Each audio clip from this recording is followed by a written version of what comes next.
बिस्मिल्लाहिर्रहमानिर्रहीम, अस्सलाम वालेकुम। मैं शजीउल फरासत, आप देख रहे हैं नेशनल और इंटरनेशनल न्यूज पर मुश्तमिल 4 टीवी का खुसूसी खबरनामा दुनिया भर से, यानी खबरें आपकी नजर से। सबसे पहले हेडलाइंस। पेंटागन न्यूक्लियर हथियारों की पोजीशन का जायजा ले, तनाव के बीच डोनाल्ड ट्रंप ने दिया हुक्म। नॉर्थ कोरिया ने कहा हर हफ्ते मिसाइल तजुर्बा करेंगे।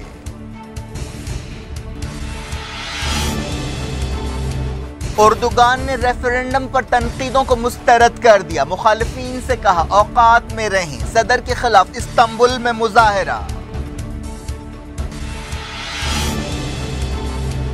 डोनाल्ड ट्रंप और शाह सलमान ने दी उर्दुगान को मुबारकबाद। ऑस्ट्रिया ने कहा यूरोपीय यूनियन में तुर्की को शामिल करने का अमल रोक दिया जाए।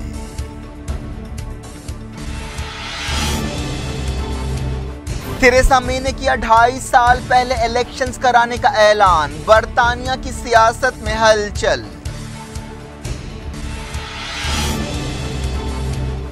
फ्रांस की सदारती मुहिम हुई तेज। लिपेन ने कहा कामयाब हुई तो गैर कानूनी इमिग्रेशन रोक देंगी।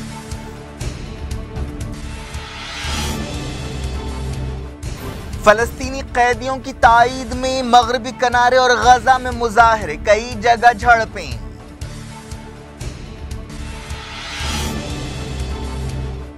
बैंकों को 9,000 करोड़ का चूना लगाने वाले विजय माल्या लंदन में गिरफ्तार। अदालत ने कुछ घंटों में जमानत दे दी।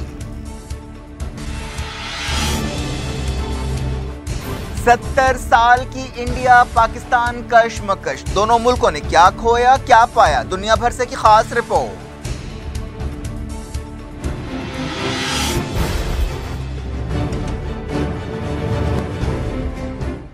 हेडलाइंस आपने देखी। खबरों की तफसील की तरफ आपको लिए चलते हैं। तुर्की में रेफरेंडम पर कई गोशों की तरफ से तनकीदें की जा रही हैं। ऐसे में अमेरिका के सदर डोनाल्ड ट्रंप ने सदर तैयब एर्दोगान को फोन करते हुए रेफरेंडम में कामयाबी पर मुबारकबाद दी। व्हाइट हाउस के तर्जुमान शॉन स्पाइसर ने कहा कि अमेरिका रेफरेंडम पर की जाने वाली तनकीदों को देख रहा है और इस बारे में ऑब्जर्वर्स की कतई रिपोर्ट का इंतजार कर रहा है। बताया गया कि ट्रंप ने पीर को नतीजा सामने आने के बाद तुर्की के लीडर को टेलीफोन किया। इस तरह ट्रंप उन आलमी लीडर्स में शामिल हो गए हैं जिन्होंने एर्दोगान को मुबारकबाद दी। मालूम हुआ कि डोनाल्ड ट्रंप और तैयब एर्दोगान के दरमियान बातचीत में सीरिया के बारे में भी खास तौर पर गौर किया गया। एक्सपर्ट्स का ख्याल है कि डोनाल्ड ट्रंप ने एर्दोगान को मुबारकबाद देते हुए अनकरा की ताईद हासिल करने की कोशिश की है, क्योंकि सीरिया के बारे में दोनों मुल्कों के बीच बाज इख्तलाफात भी पाए जाते हैं। तुर्की के सदर बराक ओबामा की पॉलिसियों से नाराज थे, जिन्होंने सीरिया के कुर्दों की मदद की थी। तुर्की का ख्याल है कि कुर्दों की फोर्स YPG एक दहशतगर्द तंजीम है जो 1984 से तुर्की में अलहदगी पसंदों की ताईद कर रही है और लड़ाई में मदद कर रही है। अमेरिका के स्टेट डिपार्टमेंट ने कहा कि हम चाहते हैं कि तुर्की की हुकूमत तमाम शहरियों के बुनियादी हुकूक और आज़ादियों की हिफाजत करे, चाहे उन्होंने 16 अप्रैल के रेफरेंडम में किसी के भी हक में वोट दिया हो। डोनाल्ड ट्रंप के अलावा सऊदी अरब, कतर, गुनी, जिबूती और फलस्तीन की हमास तहरीक के लीडर्स ने भी एर्दोगान को मुबारकबाद दी। सऊदी अरब के शाह सलमान और अजरबैजान के सदर इल्हाम अलीयोफ ने एर्दोगान को टेलीफोन पर मुबारकबाद दी और तफसील से बातचीत की। हालांकि यूरोप के कई लीडर्स ने एर्दोगान पर तनकीद की है। शाह सलमान ने एर्दोगान को मुबारकबाद देते हुए उम्मीद जाहिर की कि रेफरेंडम से तुर्की मजीद मुस्तहकम होगा और उसकी तरक्की मजबूत होगी। उन्होंने कहा कि सऊदी अरब तुर्की के साथ मजीद ताउन के लिए तैयार है। सऊदी कैबिनेट ने भी एर्दोगान को मुबारकबाद दी। जर्मनी के वजीर खारजा ने एक बयान में कहा कि रेफरेंडम में बहुत कम फर्क से कामयाबी के बाद सदर एर्दोगान पर भारी जिम्मेदारी पड़ती है, क्योंकि इस रेफरेंडम के नतीजे में तुर्की की कौम साफ तौर पर बटी हुई नजर आ रही है। तैयब एर्दोगान ने कई मुल्कों की तनकीदों को मुस्तरद कर दिया और मुखालिफिन से कहा है कि वो अपनी औकात में रहें। उन्होंने आलमी मुबस्सिरीन के बयानात पर तनकीद करते हुए कहा कि उनके बयानात नाकाबिल कबूल हैं। तुर्की के इस्तांबुल शहर में रेफरेंडम के खिलाफ बड़े पैमाने पर मुजाहरा किया गया। मुजाहरे में शामिल हजारों लोगों ने सदर को हासिल जबरदस्त इख्तियारात के खिलाफ एहतजाज किया। तुर्की में पिछले 9 महीनों से इमरजेंसी लगी हुई और मुखालिफिन के खिलाफ जबरदस्त क्रैकडाउन किया जा रहा है, लेकिन इसके बावजूद एर्दोगान 51.4% वोट हासिल करते हुए मामूली फर्क से सही लेकिन रेफरेंडम जीतने में कामयाब रहे। इस तरह सदर को गैर मामूली इख्तियारात हासिल हो गए हैं। तुर्की की अपोजिशन ने नतीजे को मुस्तरद कर दिया है और इसके खिलाफ अपील का ऐलान किया है। दस्तूर में तब्दीलियों के बारे में होने वाले इस रेफरेंडम के बाद मुल्क में सदारती निज़ाम लागू हो जाएगा, जिस तरह अमेरिका और फ्रांस में है। एर्दोगान ने 2029 तक ओहदे पर रहने का इशारा दिया है। तुर्की के इलेक्शन कमीशन ने धांधलियों के इल्जामात को मुस्तरद कर दिया है। ऑस्ट्रिया के ओहदेदारों ने यूरोपीय यूनियन से कहा है कि वो तुर्की के साथ यूरोपीय यूनियन में उसे शामिल करने के बारे में बातचीत खत्म कर दे। ऑस्ट्रिया के चांसलर क्रिस्टिन कैरन ने वियना में कहा कि तुर्की में जो कुछ हुआ है उस वजह से यूरोपीय यूनियन में तुर्की को शामिल करने के इम्कानात खत्म हो जाने चाहिए और दफन हो जाना चाहिए। ऑस्ट्रिया के वजीर खारजा सेबेस्टियन क्रूज ने भी एक दूसरे बयान में कहा कि हम अब तुर्की के साथ मामूल के ताल्लुकात नहीं रख सकते।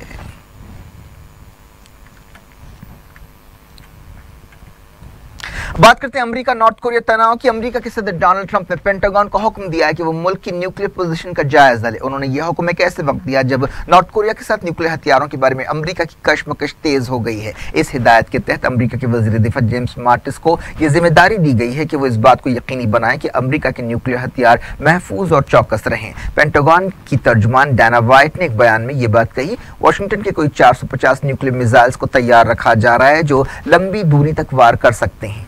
इस दौरान अमेरिका की एयरफोर्स ने तस्दीक की कि पिछले हफ्ते उसने न्यूक्लियर बम का एक तजुर्बा किया ताकि ये देखा जा सके कि क्या उसके हल्के जहाज खतरनाक हथियारों के साथ वार कर सकते हैं। डोनाल्ड ट्रंप ने यह बात साफ की है कि वो अमेरिका के न्यूक्लियर हथियारों को बढ़ा सकते हैं। नॉर्थ कोरिया और अमेरिका के दरमियान पिछले कुछ दिनों से अल्फाज की जंग हो रही है। नायब सदर माइक पेंस ने नॉर्थ कोरिया के करीब साउथ कोरिया के एक सरहदी इलाके का दौरा किया और वार्निंग दी कि अमेरिका का सब्र खत्म हो रहा है। अमेरिका ने चाइना से भी कहा है कि वो इस मसले को हल करने में मदद करे। चाइना नॉर्थ कोरिया का तिजारती पार्टनर है। जापान के वजीर आजम ने कोरिया में तनाव को पुरअमन तौर पर हल करने की जरूरत पर जोर दिया, लेकिन उन्होंने इसके साथ साथ नॉर्थ कोरिया से भी कहा कि वो अपना न्यूक्लियर प्रोग्राम खत्म कर दे। वजीर आजम शिंजो एबे ने अमेरिका के नायब सदर माइक पेंस से लंच पर मुलाकात करते हुए एक बयान में कहा कि ये बहुत अहम बात है कि बहरान को हल करने के लिए सफारती कोशिशें की जाएं, लेकिन इसके साथ साथ ये भी जरूरी है कि बातचीत बराए नाम ना हो। ये बहुत अहम है कि दबाव डाला जाए। हालिया दिनों में नॉर्थ कोरिया और अमेरिका के दरमियान काफी बढ़ गया है तनाव। नायब सदर माइक पेंस ने कहा है कि अमेरिका तनाव को दूर करने के लिए जापान और दूसरे इत्तेहादियों के साथ मिलकर काम करेगा, लेकिन उन्होंने नॉर्थ कोरिया को फौजी कार्रवाई की धमकी भी दी। इस दौरान नॉर्थ कोरिया ने वार्निंग दी है कि वो हर हफ्ते मिसाइल तजुर्बा करेगा। नॉर्थ कोरिया के नायब वजीर खारजा ने कहा कि खतरे बढ़ते जा रहे हैं, ऐसे में वो छठे न्यूक्लियर हथियार का तजुर्बा कर सकते हैं। उन्होंने बीबीसी को एक इंटरव्यू देते हुए कहा कि अगर अमेरिका ने मुल्क के खिलाफ कोई कार्रवाई की तो मुकम्मल जंग होगी।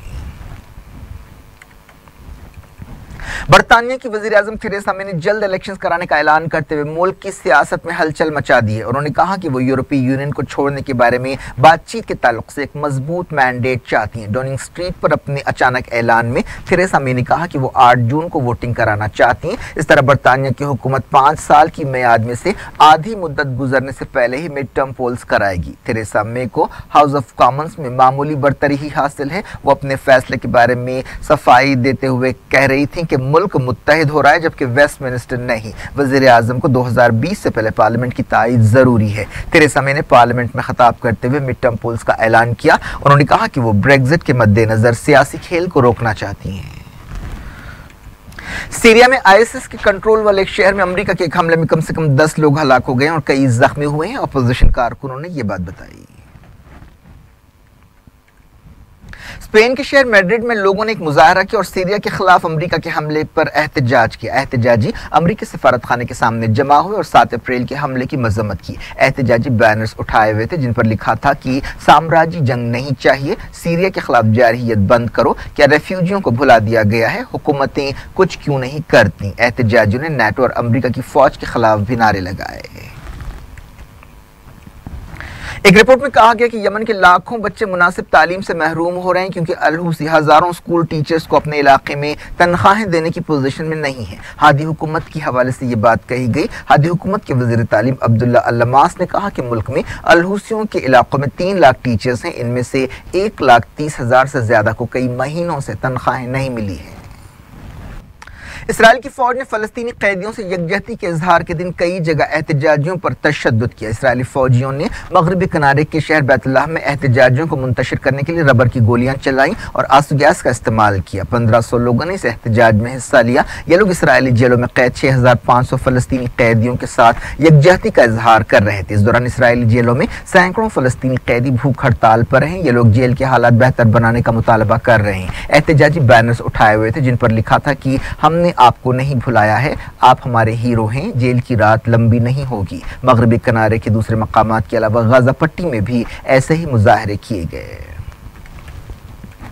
इस दौरान हमास ने फतेह के सामने सुलह के लिए बाज़ शर्तें रखी। हमास के सियासी शोबे के रुकन और MP खलील अल हय्या ने कहा कि महमूद अब्बास को चाहिए कि वो कौम को जोड़ने की पॉलिसी अपनाए। एक प्रेस कॉन्फ्रेंस से खिताब करते हुए उन्होंने कहा कि गजा की इंतजामी कमेटी को बर्खास्त नहीं किया जाएगा। ईरान ने अपना आर्मी डे मनाया। इस मौके पर सदर हसन रूहानी और आला फौजी ओहदेदारों ने प्रोग्राम में हिस्सा लिया। पाकिस्तान की कौमी असम्बली ने हाल ही में तौहीन मजहब के इल्जाम में एक यूनिवर्सिटी स्टूडेंट को मार मार कर हलाक करने के वाक़े की मजम्मत की है और मरकजी और रियासती हुकूमतों से कहा है कि वो जिम्मेदारों के खिलाफ सख्त कार्रवाई करे। जर्नलिज्म स्टूडेंट मशाल खान को 13 अप्रैल को अब्दुल वली खान यूनिवर्सिटी में नौजवानों के एक ग्रुप ने बुरी तरह मारा पीटा था और इसके बाद उसे गोली मार दी थी। पाकिस्तान सुप्रीम कोर्ट ने भी इस मामले का नोट लिया है और इस सिलसिले में एक रिपोर्ट मांगी है। सऊदी अरब की तरफ से ऐलान किए गए माफी के मंसूबे के तहत कोई 10 लाख गैर मुल्की मुल्क से वापस हो जाएंगे। इस मोहलत के खत्म होने के लिए अभी 70 दिन बाकी हैं। ओहदेदारों ने बताया कि इस मुहिम से गैर कानूनी तौर पर मुल्क में रहने वालों को जुर्माने के बगैर मुल्क से जाने का मौका मिल रहा है। हुकूमत के 19 महकमे इस मंसूबे पर अमल में हिस्सा ले रहे हैं। ऑस्ट्रेलिया ने कहा है कि वो अबूरी वर्क वीज़ा को ख़त्म कर देगा जो गैर मुल्कियों में काफ़ी मकबूल है और उसकी जगह एक नया वीज़ा शुरू किया जाएगा जिसे हासिल करने के लिए अच्छी इंग्लिश और काफ़ी सलाहियतें होना ज़रूरी है। ऑस्ट्रेलिया के वज़ीर-ए-आज़म माल्कम टर्नबुल ने एक प्रेस कॉन्फ्रेंस से खिताब करते हुए ये बात कही। दुनिया भर से वक्त हो गया छोटे से ब्रेक का। ब्रेक के बाद कुछ और खबरों के साथ आपकी खिदमत में दोबारा हाजिर होंगे। उम्मीद है ब्रेक के उस पार भी हमारा आपका साथ बना रहेगा।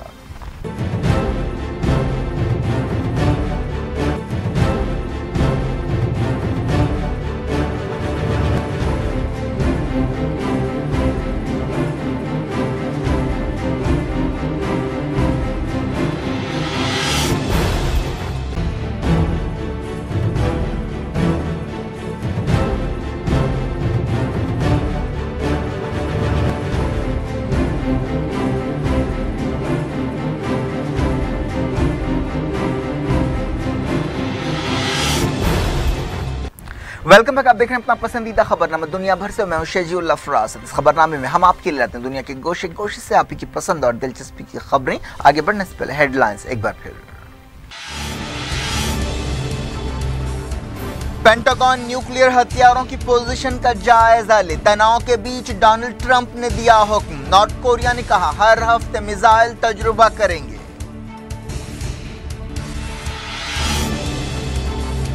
उर्दुगान ने रेफरेंडम पर तनकीदों को मुस्तरद कर दिया। मुखालिफिन से कहा औकात में रहें। सदर के खिलाफ इस्तांबुल में मुजाहरा। डोनाल्ड ट्रंप और शाह सलमान ने दी उर्दुगान को मुबारकबाद। ऑस्ट्रिया ने कहा यूरोपीय यूनियन में तुर्की को शामिल करने का अमल रोक दिया जाए।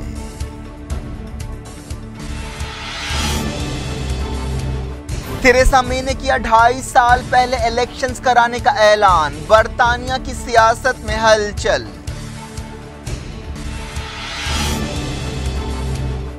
फ्रांस की सदारती मुहिम हुई तेज। लिपेन ने कहा कामयाब हुई तो गैर कानूनी इमिग्रेशन रोक देंगी।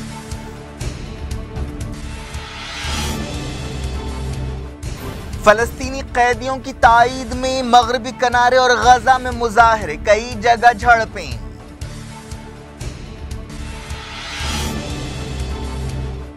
बैंकॉक को 9,000 करोड़ का चूना लगाने वाले विजय माल्या लंदन में गिरफ्तार। अदालत ने कुछ घंटों में जमानत दे दी। 70 साल की इंडिया पाकिस्तान कशमकश। दोनों मुल्कों ने क्या खोया क्या पाया, दुनिया भर से की खास रिपोर्ट।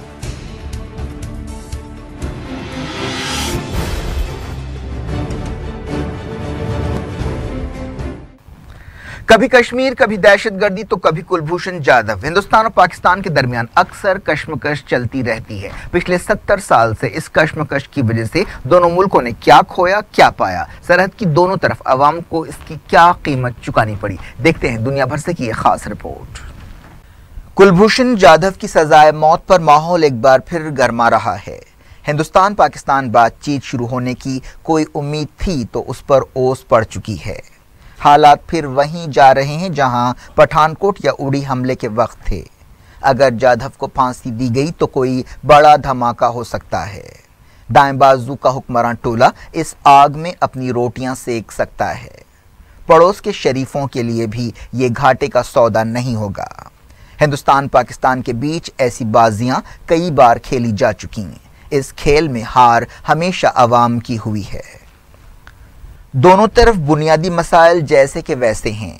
पाकिस्तान पानी की किल्लत वाले मुल्कों में दूसरे नंबर पर है। उस बदकिस्मत मुल्क में एक डैम की तामीर पर दाहों से इत्तेफाक नहीं हो सका। कालाबाग डैम खेतों को सैराब कर सकता था, कारखानों और बस्तियों के अंधेरे मिटा सकता था, लेकिन वो सियासत की नज़र हो गया। नतीजे में पानी समंदर में ज़ाया हो रहा है, लोग सैलाब में बहते हैं, बेघर होते हैं, घंटों बिजली नहीं रहती, अनाज की किल्लत है, महंगाई बेकाबू है, फैक्ट्रियां बंद पड़ी हैं, नौजवान बेरोजगार हैं। करप्शन ने पाकिस्तान को गिद्धों की तरह नोच खाया। इलाका वारियत, एहसास बरतरी, नाइंसाफ़ी, शख्सी मुहिम जोइयों ने मुल्क का एक बाजू काफ़ी अरसा पहले काट दिया। फौजी बगावतों ने कभी जमहूरियत को पनपने नहीं दिया।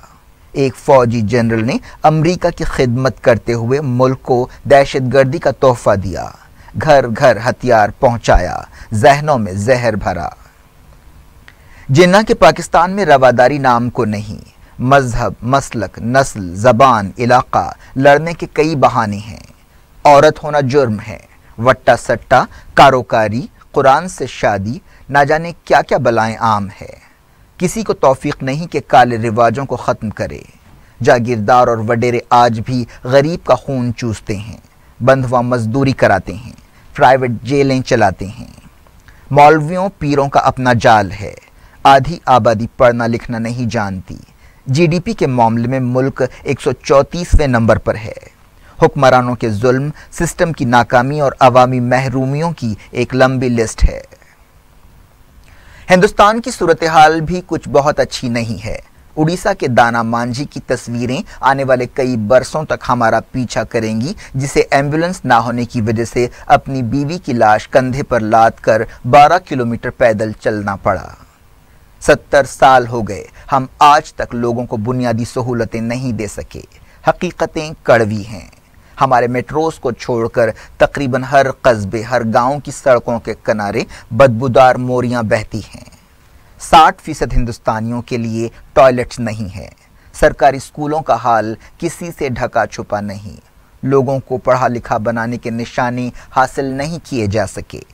ज्यादा दिन नहीं गुजरे, मध्य प्रदेश से भूखमरी की खबरें आईं। 83 करोड़ हिंदुस्तानी दिन में 20 रुपए से कम पर गुजारा करते हैं। 20 करोड़ हर रात भूखे सोते हैं। हर साल 1 करोड़ हिंदुस्तानी भूख से होने वाली बीमारियों से मौत का निवाला बनते हैं। ये फिगर्स हमारा सर शर्म से झुकाने के लिए काफ़ी हैं। कहने को हम दुनिया की सबसे बड़ी जमहूरियत हैं, लेकिन उसका मेयार क्या है हम अच्छी तरह जानते हैं। जिस जमहूरियत का दुनिया में डंका बजता है, उसमें शराब की एक बोतल और चंद टकों के बदले भी वोट दिए जाते हैं। करप्शन में हमने रिकॉर्ड कायम कर दिए। हमारे समाजों में रिश्वत जायज बन गई। एक सर्वे कहता है कि करीब 65% हिंदुस्तानियों को अपने ज़रूरी काम कराने के लिए रिश्वत देनी पड़ती है। एक दफ्तर के चौकीदार से लेकर पीएमओ ओहदेदार तक सब पर दाग लग चुके। सियासतदानों का तो हाल ही ना पूछो, चारा भी नहीं छोड़ा। लूट खसूट की कोई हद, कोई हिसाब नहीं। इन सच्चाइयों की रोशनी में हिंदुस्तान और पाकिस्तान का न्यूक्लियर ताकत कहलाना सदी का लतीफ़ा है। भुट्टो का मशहूर कौल है, हम घास खाएंगे लेकिन एटम बम बनाएंगे। शायद वो कबूलियत की घड़ी थी। पाकिस्तान आज एटम बम तो बना चुका, लेकिन थर के बच्चों को खाने के लिए घास भी नसीब नहीं है। दोनों मुल्क सियाचिन के बर्फीले पहाड़ों पर कंट्रोल के लिए बेपनाह वसाइल खर्च करते हैं। सियाचिन तक पहुंचते पहुंचते एक रोटी की कीमत 100 रुपए हो जाती है। हिंदुस्तान सियाचिन पर हर साल $300 मिलियन खर्च करता है। जानों का नजराना अलग। पाकिस्तान भी ऐसी ही कीमत चुका रहा है। हाल ही में डिफेंस बजट में 10% का इजाफा किया गया। पाकिस्तान भी आवाम का पेट काट कर डिफेंस पर खर्च करता है। दिल्ली और इस्लामाबाद की ये तरजीहात मुजरिमाना हैं। हिंदुस्तान और पाकिस्तान अगर दुश्मनी के बजाय अमन की राह अपनाएं तो सबका भला हो सकता है। क्या ये सितम नहीं है कि 3000 किलोमीटर की सरहद रखने के बावजूद दोनों मुल्क दुबई के रास्ते से बिजनेस करते हैं।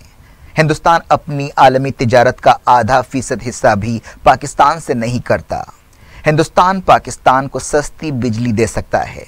पाकिस्तान प्याज और शक्कर जैसी ज़रूरी चीज़ों की किल्लत के वक्त हमारा मददगार हो सकता है। आपसी तिजारत बढ़ने से लोगों की ज़िंदगियां आसान हो सकती हैं।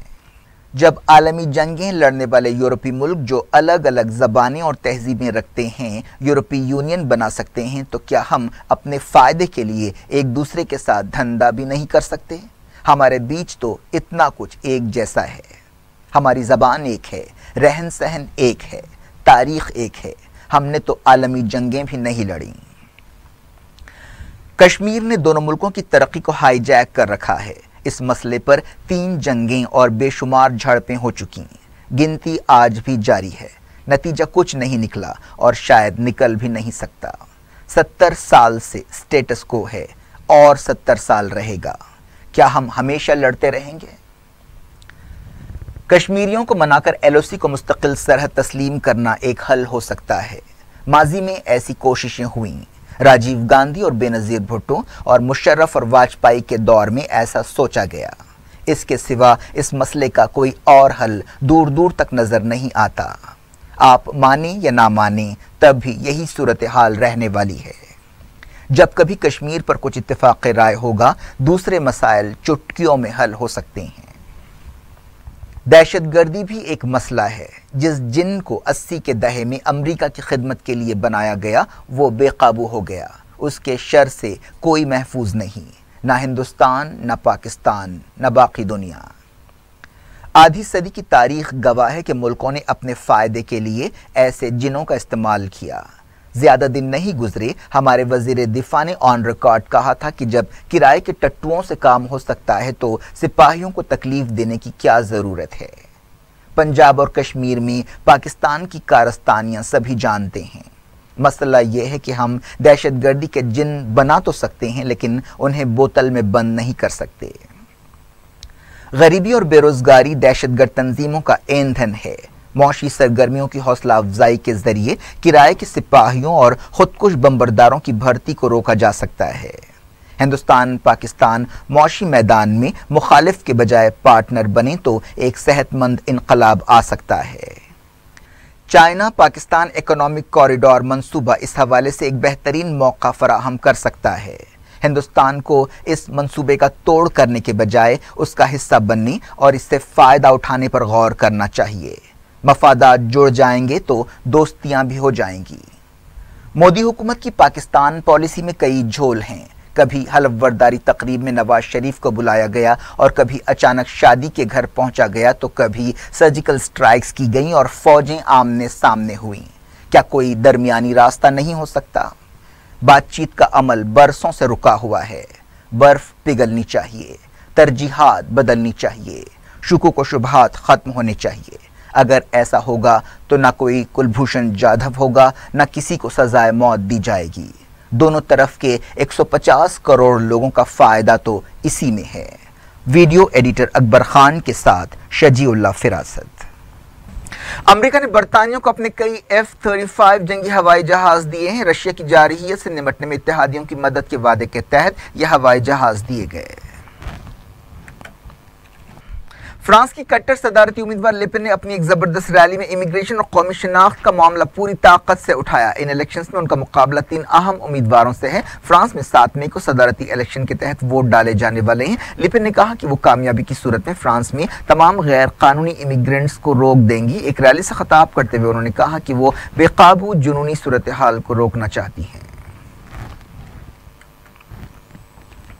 बिजनेसमैन विजय माल्या को बरतानिया की पुलिस ने हिंदुस्तान की दरखास्त पर गिरफ्तार किया, लेकिन उसे जमानत पर छोड़ दिया गया। विजय माल्या को फरार मुजरिम करार दिया गया था। हिंदुस्तान ने बरतानिया से दरखास्त की है कि वो विजय माल्या को उसके हवाले करे। बरतानिया की पुलिस स्कॉटलैंड यार्ड की तर्जुमान ने तस्दीक की कि विजय माल्या को गिरफ्तार किया गया। 61 साल शराब के ताजिर की बैंकों को डुबाने की केस में तलाश थी। उन्हें लंदन की एक अदालत में पेश किया गया। अदालत ने गिरफ्तारी के कुछ घंटों बाद ही विजय माल्या को जमानत पर छोड़ दिया। विजय माल्या की किंगफिशर एयरलाइंस मुख्तलिफ बैंकों को 9,000 करोड़ रुपए से ज्यादा की रकम बाकी है। मालिया 2016 मार्च के महीने में मुल्क से फरार हो गया था और उनकी एयरलाइंस अब बंद हो चुकी है। जनवरी में एक अदालत ने बैंकों के कंसोर्शियम से कहा था कि वो कर्जों की रकम वापस लेने का अमल शुरू करे। हिंदुस्तान ने बरतानिया के साथ मुजरिमों की हवालगी के समझौते के मुताबिक विजय माल्या को हवाले करने की दरखास्त की है। सीबीआई की एक अदालत ने जनवरी में विजय माल्या के खिलाफ IDBI बैंक को 720 करोड़ रुपए का धोखा देने के केस में नाकाबिल जमानत वारंट जारी किया था। एक रिपोर्ट में कहा गया कि हिंदुस्तानी ओहदेदारों की एक टीम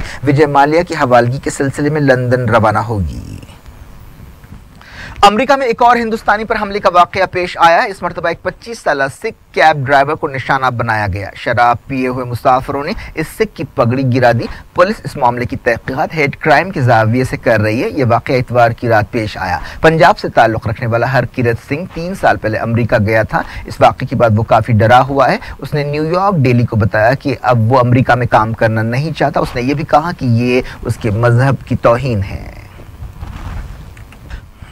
ऑस्ट्रेलिया में एक 17 साल लड़की शार्क मछली के हमले में हलाक हो गई। ये वाकया पीर की शाम 4 बजे पेश आया। इस लड़की के बाप ने जब उसे समंदर से निकाला तो वो जख्मी हालत में थी और हॉस्पिटल में उसकी मौत हो गई। पिछले 1 साल में ये ऐसा तीसरा वाकया है। हिंदुस्तान में इस साल मानसून नॉर्मल रहेगा। मौसम ओहदेदारों ने ये बात बताई। मेट्रोलॉजिकल डिपार्टमेंट के डायरेक्टर जनरल KJ रमेश ने कहा कि पूरे मुल्क में इस साल अच्छी बारिश रहेगी। क्या कुछ हो रहा है आपकी दुनिया में? आखिर में हेडलाइंस दुनिया भर से एक बार फिर देखते हैं। पेंटागन न्यूक्लियर हथियारों की पोजीशन का जायजा ले। तनाव के बीच डोनाल्ड ट्रंप ने दिया हुक्म। नॉर्थ कोरिया ने कहा हर हफ्ते मिसाइल तजुर्बा करेंगे।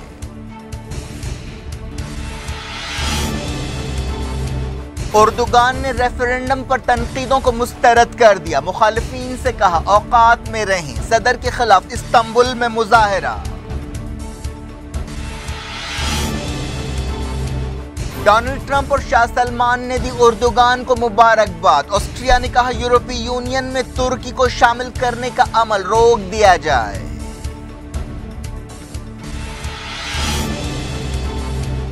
थेरेसा मे ने किया 2.5 साल पहले इलेक्शंस कराने का ऐलान। बरतानिया की सियासत में हलचल।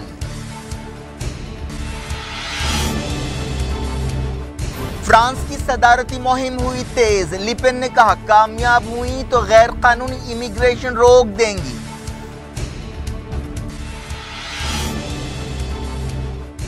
फलस्तीनी कैदियों की ताईद में मगरबी किनारे और गजा में मुजाहरे। कई जगह झड़पें।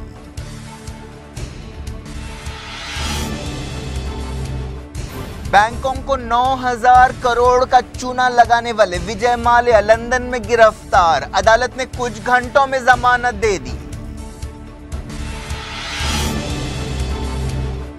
70 साल की इंडिया पाकिस्तान कशमकश। दोनों मुल्कों ने क्या खोया क्या पाया, दुनिया भर से की खास रिपोर्ट।